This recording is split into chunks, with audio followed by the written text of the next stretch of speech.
జగిత్యాల జిల్లాలో నిర్వహిస్తున్న గ్రామ సభల్లో ఆందోళనలు జరుగుతున్నాయి. పథకాలకు లబ్ధిదారుల ఎంపికపై నిలదీస్తున్నారు జనం. కొడిమ్యాల గ్రామ సభలో రసాభాస జరిగింది.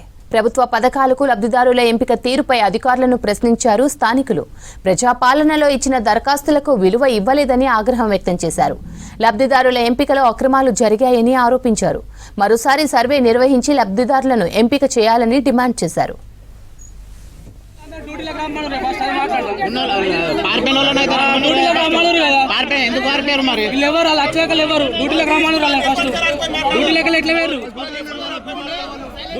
జగిత్యాల అర్బన్ మండలం దరూర్ రూరల్ మండలంలో మోరపల్లి గ్రామాల్లో జరిగిన గ్రామ సభల్లోనూ ఉద్రిక్తతలు ఏర్పడ్డాయి.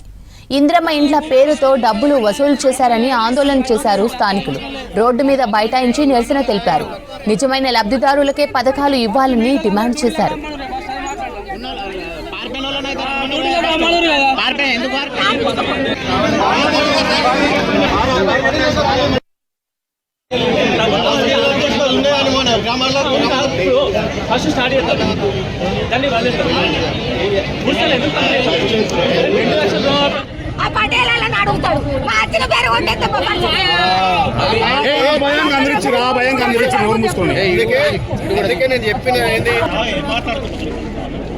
నేను